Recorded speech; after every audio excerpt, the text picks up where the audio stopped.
எல்லாருக்கும் வணக்கம். Welcome to next of Art. இன்னைக்கு நம்ம நெஸ்ட் ஆஃப் ஆர்ட்ல பார்க்க போற ஆர்ட் குக்கிங். எங்கடா குக்கிங்னா அம்மாவே இல்லைன்னு பாக்குறீங்களா? அம்மா வீட்டுல இருக்காங்க, ஆனாக்கா நான் தான் இன்னைக்கு குக்கிங் பண்ண போறேன். அதனாலதான் நான் மட்டும் வந்திருக்கேன். ஸோ இன்னைக்கு என்ன குக்கிங் பண்ண போறேன் அப்படின்னா, ஃபர்ஸ்ட் நான் குக் பண்ண போறேன் இல்லையா நம்ம சேனலுக்காக. அதனால நான் இன்னைக்கு ஒரு ஸ்வீட் ரெசிபி பண்ணலான்னு இருக்கேன்.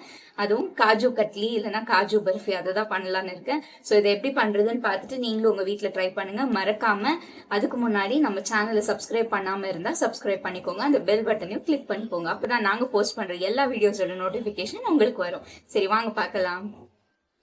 காஜு கட்லி பண்றதுக்கு நான் இன்னைக்கு 500 கிராம்ஸ் முந்திரி எடுத்திருக்கேன். அதாவது 2 கப் முந்திரி.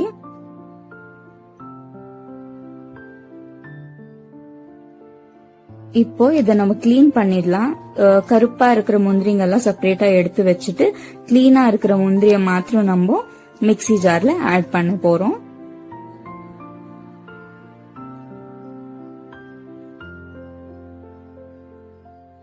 பாருங்க, இப்போ கிளீன் பண்ணி வச்ச முந்திரிய மிக்ஸி ஜார்ல ஆட் பண்ணிடலாம். இப்போ நம்ம இத மெதுவா கிரைண்ட் பண்ண போறோம். ரொம்ப ஃபாஸ்டா கிரைண்ட் பண்ணிட்டா, ஒரே வாட்டி ஸ்பீடா கிரைண்ட் பண்ணினே இருந்தோம்னா அந்த காஜுல இருக்கிற அந்த எண்ணெய் பதம் எல்லாம் விட்டு கெட்டியாயிடும். அதனால மெதுவா கொஞ்சம் கொஞ்சமா அந்த ஜாரை எடுத்து ஷேக் பண்ணி அந்த மாதிரி நீங்க ஸ்லோவா மிக்ஸி ஜார போட்டு கிரைண்ட் பண்ணிக்கலாம். பாருங்க, இப்ப பவுடர் ரெடியா இருக்கு. இப்போ இத ஒரு ஜல்லடியில போட்டு ஜலிச்சு எடுத்துக்கலாம். அப்பதான் அந்த சின்ன சின்ன முந்திரி ஏதாவது கிரைண்ட் ஆகாம இருந்தா அதெல்லாம் செப்பரேட்டா வந்துடும் நமக்கு. ஏன்னா அந்த பவுடரா சாஃப்ட் பவுடரா இருக்கும் இல்லையா, அதுதான் தேவை. அதுதான் நம்ம யூஸ் பண்ண போறோம். பாருங்க, இந்த மாதிரி இருக்கணும்.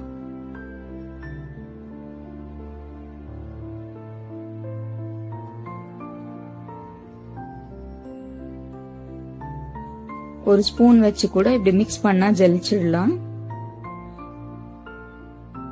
இப்ப பாருங்க, நம்ம நல்லா ஜலிச்சு எடுத்திருக்கோம். இந்த மாதிரி ஜலிச்சு எடுத்துக்கணும்.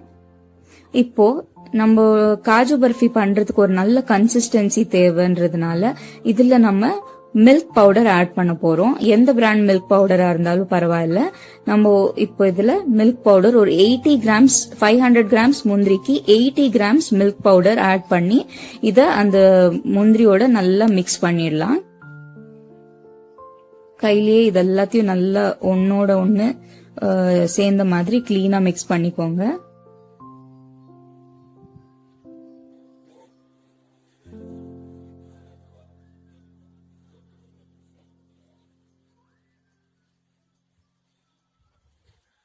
பாருங்க, இப்ப அது மிக்ஸ் பண்ண மேல ஒரு சைடுல வச்சுட்டு இப்போ சக்கரை பாகு பண்ணிடலாம். ஒரு பேன்ல 400 கிராம்ஸ் சக்கரை எடுத்துக்கலாம். அதுல பாதி தண்ணி, அதாவது 200 கிராம்ஸ் தண்ணி ஊத்திடலாம்.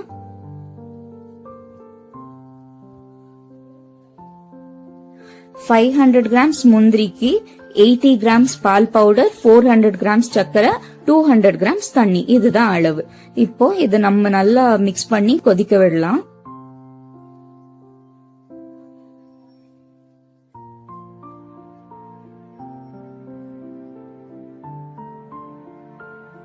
இப்ப பாருங்க, இது நல்லா கொதிச்சு வரணும். இப்ப நல்லா கொதிக்கிறப்போ இது நல்ல ஒரு கம்பி பதத்துக்கு வரணும். 1 ஸ்ட்ரிங் கன்சிஸ்டன்சின்னு சொல்லுவாங்க இல்லையா, அந்த பதத்துக்கு வரணும். இது நம்ம கையில டச் பண்ணி பார்த்தா அந்த ஒரு கம்பி பதம் வரும். அது வந்தாலும் பாகு ரெடின்னு அர்த்தம். இல்ல நம்மளுக்கு அப்படி பார்க்க தெரியலன்னா ஒரு சின்ன கப் எடுத்து இந்த பாவை அதுல தண்ணி, ஒரு சின்ன கப்பு தண்ணியில இந்த பாவை எடுத்து அதுல ஊத்துனா அந்த பாவு வந்துட்டு அடியில அப்படியே நிக்கணும். அப்படி இருந்துச்சுன்னா இந்த பாகு ரெடின்னு அர்த்தம். இப்ப நான் செக் பண்ணிட்டு இருக்கேன்.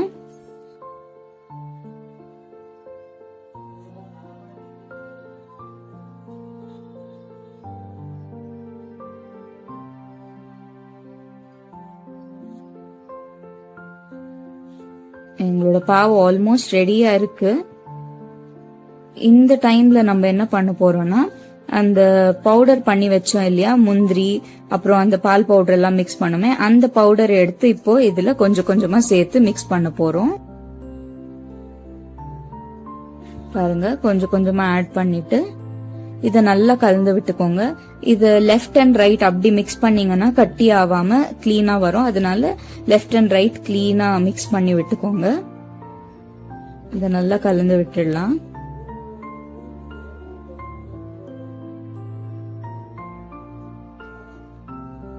கொஞ்சம் கொஞ்சமா சேர்த்து மிக்ஸ் பண்ணணும் இந்த மாதிரி.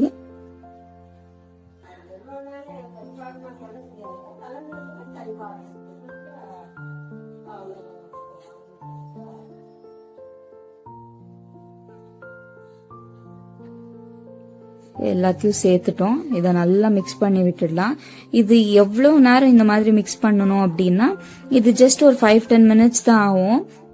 இது நல்லா மிக்ஸ் பண்ணி இது ஒரு சப்பாத்தி மாவு பதத்துக்கு வரணும். அந்த அளவுக்கு வர மட்டும் நம்ம மிக்ஸ் பண்ணணும். பாருங்க, இப்போ இது ஒரு சப்பாத்தி மாவு கன்சிஸ்டன்சிக்கு வந்திருக்கு இல்லையா, இதுதான் கரெக்டான பதம். சோ இப்போ நம்ம இதை நல்லா ஸ்ப்ரெட் பண்ணி விட்டுடலாம். ஏன்னா இது நல்லா ஈக்குவலா ஆறணும். அதுக்காக இதை கிளீனா ஸ்ப்ரெட் பண்ணி விட்டோம்னா ஈக்குவலா எல்லா பக்கமும் ஒரே மாதிரி ஆறி வரும். இந்த மாதிரி பண்ணி விட்டுடுங்க.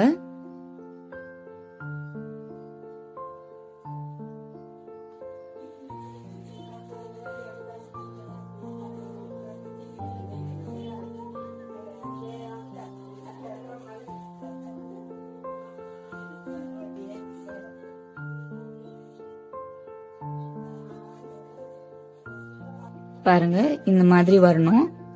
இப்போ இத ஒரு 10 மினிட்ஸ் ஆற விட்டா போதும். 10 மினிட்ஸ்க்கு அப்புறம் நம்ம இது ஒரு பிளாஸ்டிக் கவர் மேல இது எல்லாத்தையும் எடுத்து போடலாம். ஏன்னா இப்போ இதை நம்ம நல்லா பிசைய போறோம். இது வந்துட்டு கொஞ்சம் திக்கா இருக்கிற பிளாஸ்டிக் ஷீட்டா எடுத்துக்கோங்க. இல்லனா கடையில காஜு பர்ஃபி பண்றதுக்கான ஷீட்டுன்னே விற்கும். அந்த மாதிரி ஷீட்டா இருந்தாலும் நம்ம எடுத்துக்கலாம்.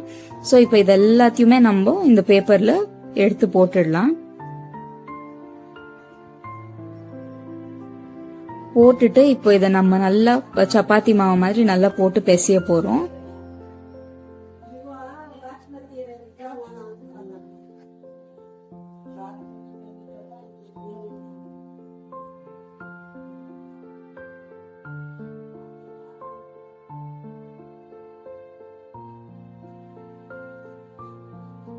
நல்லா இப்போ இதை நல்லா பிசைஞ்சு விட்டுடலாம். இது நல்லா சாஃப்டா ஆகணும் எல்லா பக்கமும். அதனால கிளீனா பிசையணும்.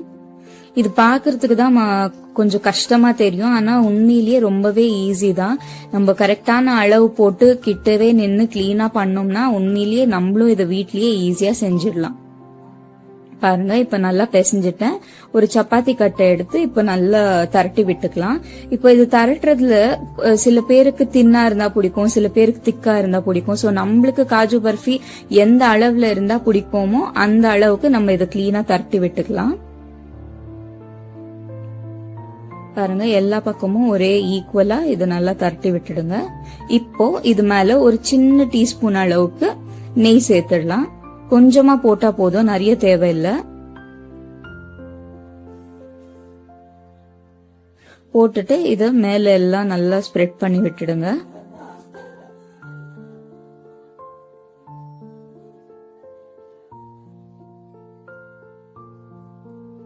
அவ்வளவுதான். இப்போ நம்ம இத டெக்கரேட் பண்ண போறோம். டெக்கரேட் பண்ணோம்னாக்கா இது பாக்குறதுக்கு ரொம்ப அழகா இருக்கிறோம். அழகா இருக்கும் டெக்கரேட் பண்ணா. ஆனா இது ரொம்பவே ரிஸ்கியான ஜாப். ஏன்னா இந்த சில்வர் பேப்பர் போட்டுதான் டெக்கரேட் பண்ண போறோம். இது ரொம்ப டெலிகேட்டா இருக்கிறதுனால நம்ம கொஞ்சம் பார்த்து ஹேண்டில் பண்ணணும். அதனால மெதுவா எடுத்து இப்போ அந்த சில்வர் பேப்பரை போட போறோம். நான் ஃபர்ஸ்ட் டைம் போட்டது கொஞ்சம் அந்த அளவுக்கு கரெக்டா வரல. இப்போ செகண்ட் டைம் போட போறேன், பாக்கலாம். ஜஸ்ட் அதை ஓபன் பண்ணிட்டு அப்படியே அந்த காஜு கட்லி மேல போட்டு ஜஸ்ட் கொஞ்சம் பிரஸ் பண்ணி விட்டா போதும். அவ்வளவுதான். பிரஸ் பண்ணிட்டு அதை எடுத்துடலாம். அவ்வளவுதான். பாருங்க எவ்வளவு அழகா வந்திருக்குது. இந்த மாதிரி பண்ணிட்டு இப்போ நம்மளுக்கு இஷ்டமான சைஸ்ல இத கட் பண்ணிக்கலாம். சோ இத வந்துட்டு டயகனலா ஃபர்ஸ்ட் லைனா கட் பண்ணிக்கோங்க.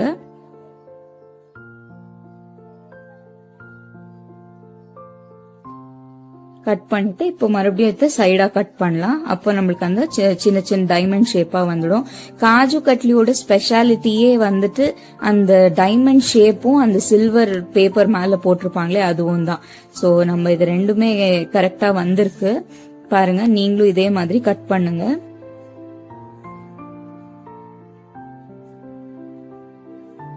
பண்ணி விட்டுடலாம்.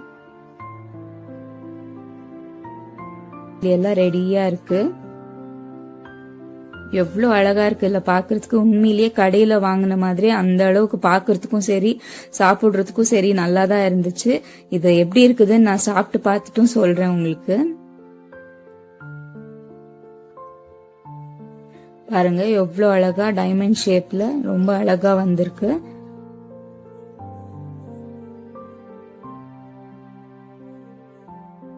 அவ்வளவுதான், நம்மளோட சுவையான காஜு கட்லி ரெடி.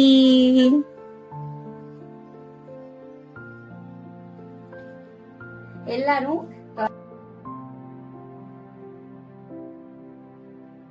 நம்மளோட காஜு ஹல்வா ரெசிபிய பாத்திருப்பீங்க. கண்டிப்பா நீங்களும் உங்க வீட்ல ட்ரை பண்ணுங்க. உண்மையிலேயே அருமையான டேஸ்ட்ல இருக்கு. நீங்களே பாருங்க எவ்வளவு நல்லா வந்திருக்குன்னு.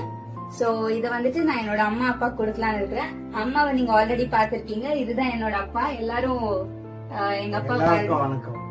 Welcome to next of art சொல்லுங்க. Welcome to next of art. Welcome to next of art. So சாப்பிட்டு பாருங்க டாடி. இன்னைக்கு என்னோட டாடியோட birthday. Many more happy returns of the day daddy. Thank you. So இது எப்படி இருக்குன்னு சாப்பிட்டு சொல்லுங்க. நீங்க சாப்பிடுங்க. எப்படி இருக்குது சொல்லுங்க. நல்லா இருக்குமா? ரொம்ப நல்லா இருக்கு. Thank you. நீங்கம்மா? ரொம்ப டேஸ்டியா ரொம்ப நல்லா இருக்குமா.